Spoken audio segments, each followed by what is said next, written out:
It is now my deep honor to introduce our keynote speaker, Dr. Mamphela Ramphele. Dr. Ramphele has had a long and distinguished career as a medical doctor, academic, business leader, and political leader. She was a founder of the Black Consciousness Movement in South Africa and has been a fearless champion of the South African people for decades. She has also been a highly effective champion for the world. Dr. Ramphele is co-president of the Club of Rome, a global coalition that promotes holistic solutions to planetary threats with a strong focus on building a more sustainable and equitable future by reimagining global, social, environmental, and economic systems. She's also a co-founder of Reimagine SA, which works to catalyze systemic change across multiple domains that intersect with public health, including emotional well-being and youth empowerment. Dr. Ramphele once said that she could not imagine sitting still when there was work to be done. I've been an activist now for 50 years, she said. I still don't give up. And the reason is simple. If I give up, what do I do? I'm not prepared to sit down and fold my hands. So she presses on, fighting for a better world for all of us. We are fortunate to have her leading that fight, and we are fortunate as well to have her here to speak with us today. Welcome, Dr. Ramphele.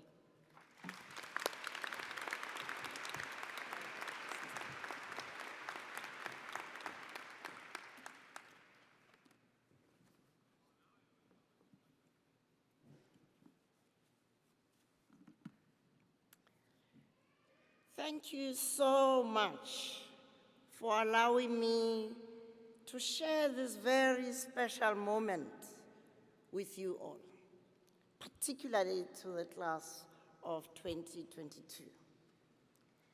Thank you also for affording me the opportunity to visit your beautiful city, Boston, where I first cast my vote as a citizen of newly freed South Africa in 1994.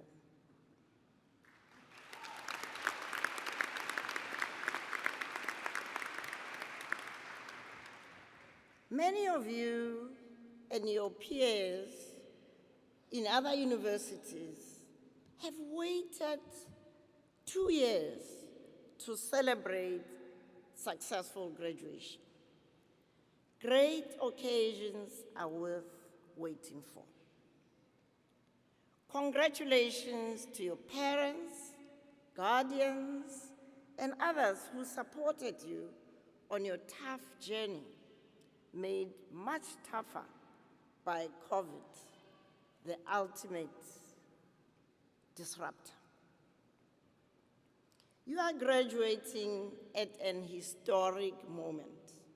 The world has received and will continue to receive harsh lessons from Mother Nature, reminding us about the critical interconnectedness and interdependence of everything with everything else in the web of life. Our actions as a human race have brought multiple planetary emergencies we are experiencing upon ourselves. We can no longer ignore the science that has, over many years, clearly demonstrated a causal link between climate change and its emergencies and the overconsumption patterns and greed that drive our failure to share essential life-giving resources equitably. Pandemics are signifiers of broken sacred barriers between us and zoonotic pathogens in our biosphere. We are increasingly encroaching on ecosystems not habitable for humans. The coronavirus is probably one of the most visible first of many such pandemics that will challenge us unless we review our approaches to life as a human race amongst other forms of life in nature. Conflicts and wars are largely the direct result of the growing inequities within and between countries, as well as within the global community. Inequality is expensive for both wealthy and poor people. We all pay the price of violating the essence of being human, which is interconnectedness and interdependence within the web of life. Our global governance architecture, including the United Nations, the Bretton Woods institutions such as the World Bank and the International Monetary Fund, and the World Trade Organizations, are creatures of the post-World War II world turned into tools to promote globalization of trade and industry. The above institutions have embedded in them the protection and perpetuation of the dominance of World War II victors through the fostering of neoliberal economics upon the entire world that has become hyper-financialized. Finance is meant to be a tool of exchange of real goods and services, but the global finance system today has become the tail that wags the economic dog. A colleague of mine at the Club of Rome, Vice President Carlos Alvarez Pereira, refers to our current global economic system as neo-feudal. It rewards first movers who then extract rents from all of us, making global equity all the more difficult to secure. It is a rentier economic system that is designed to benefit a few at the cost of many.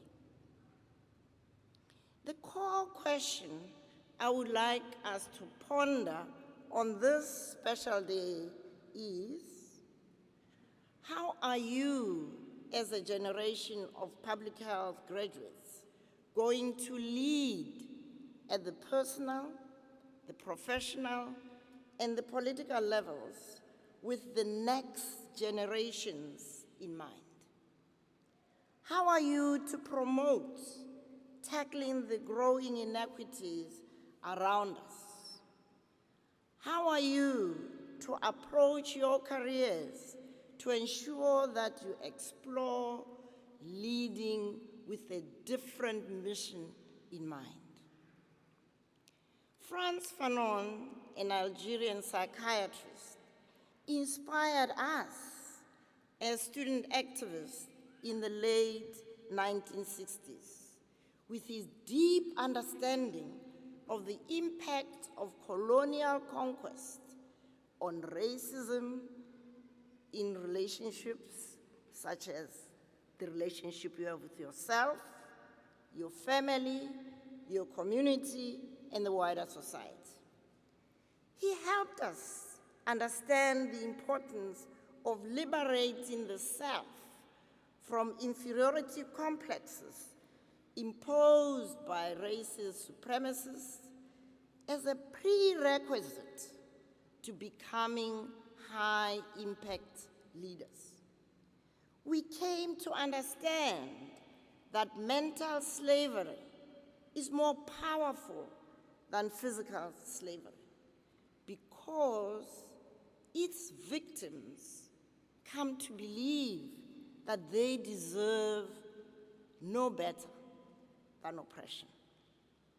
He helped us to embrace our authentic selves as Black and proud free agents of the change we wanted to see in the world. I hope to inspire you today with the poignancy of Frantz Fanon's words that inspired us in our struggle for freedom. He said, "Each generation must, out of relative obscurity, discover its mission, fulfill or betray it." We were an obscure bunch of young people from a diversity of backgrounds, from the marginalized majority Black population then. We all experienced scarcity of material resources, yet enjoyed an abundance of love within the Ubuntu cultural philosophy. That was the essence of family and community life. We were materially poor, but spiritually and emotionally rich. We managed to support one another, to go through the self-liberation process of the Black consciousness movement, to become Black and proud activists, ready to shape the future as professional doctors, lawyers, teachers, nurses, and much more. Consciousness of your worth as a person is the most important aspect of liberation of your full humanity. Liberation of your full humanity manifests as freedom from fear. Fear of authority, fear of police brutality, fear of prison, and ultimately, fear of death. Fear is the prison that keeps people from living out their missions in life. Fear of death is totally irrational. It makes one vulnerable without protecting one from the source of fear, which is death itself. Fear enhances our vulnerability to the very sources of fear. Bullies in any school go for those who cower at their sight.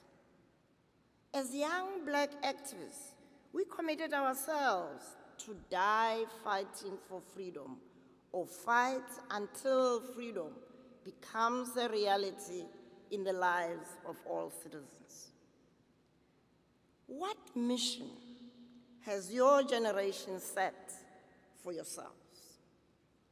How high are your ambitions to fulfill that mission? How prepared are you to be the change you would like to see in the world by living and leading differently? Your country, the USA, and mine, South Africa, are yet to fully liberate themselves to live the lofty ideals of our respective national constitutions. The greatest obstacle to rising to our greatness as citizens and leaders of our great countries is the insufficiently acknowledged wounds and scars of our violent historical legacies: slavery, racism, sexism, and other chauvinisms that are embedded in our nation's psyches. These wounds and scars are reflected in justifications for inequities between and amongst our fellow citizens.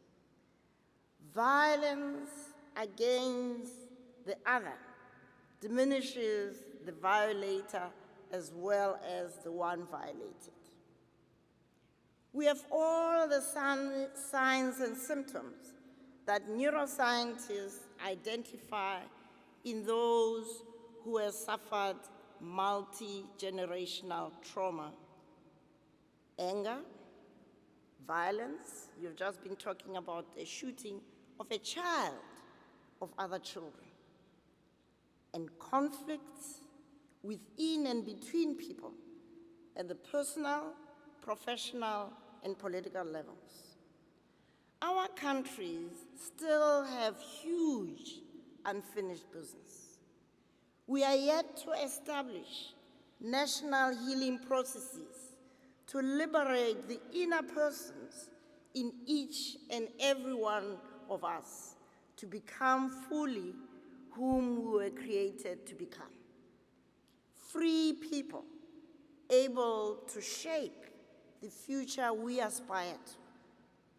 Such national healing processes would enable our nations to be fully free to proclaim the self-evident truths that all people are created equal, that all humans are wired to live in interconnected and interdependent spaces that affirm the principles of Ubuntu.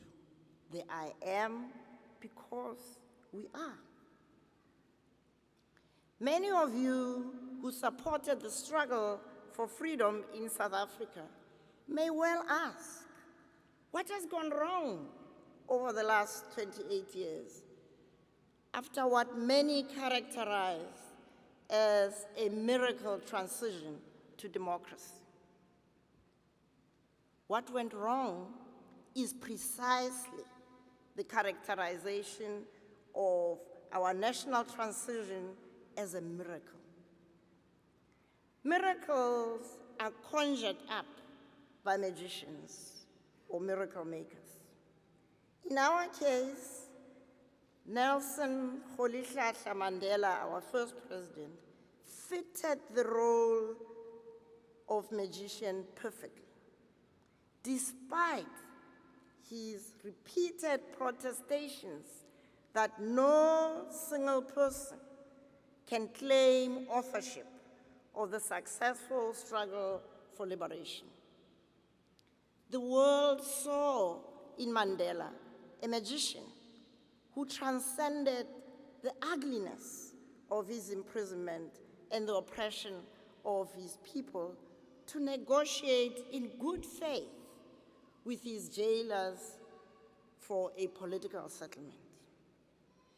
The logic was that dismantling the fundamental socioeconomic structures of a society designed for inequity would be left to the post-apartheid government. Conditions of behind-the-scenes negotiations for the ideal political settlement led to expectations from the majority of citizens that their role was that of spectators in the unfolding magic story.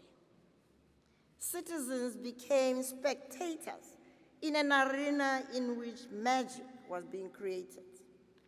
The enormous sacrifices of citizens in my country, of youth, workers, women, professionals, faith-based leaders, and civic activists that created the conditions for the negotiations were all discounted. The party of the magic maker, the African National Congress, claimed full credit for the efforts that brought white supremacists to the negotiating table. State capture, the continuing extraction of state resources perfected by colonial settlers, is the logical self-reward by people who claim to be our liberators, but have yet to attain self-liberation. Self-liberation would have emotionally and spiritually connected those in government today with their fellow citizens in the spirit of Ubuntu, making the theft of state resources an unimaginable betrayal of the dream of freedom. You now have the opportunity as young professionals and citizens to become active citizens of your great democracy, to create conditions for all your compatriots to have the courage to dream again of the land of the free and the home of the brave. You have the opportunity to actively transform your country into the country of your dreams. Imagine the impact this would have on relationships within your country at the personal, professional, and political levels.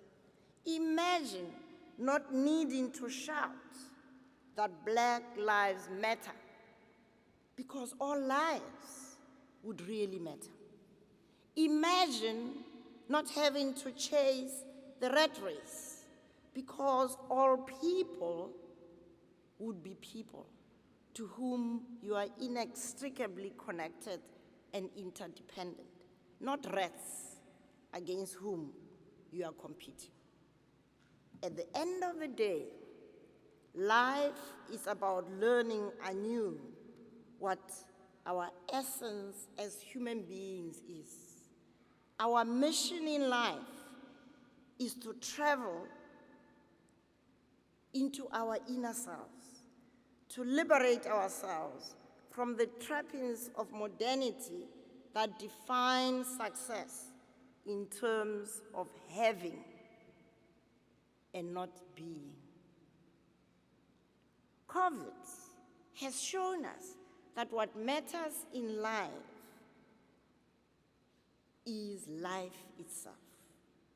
Life is sustained by the quality of our relationships that make us more resilient, as we saw so vividly during COVID.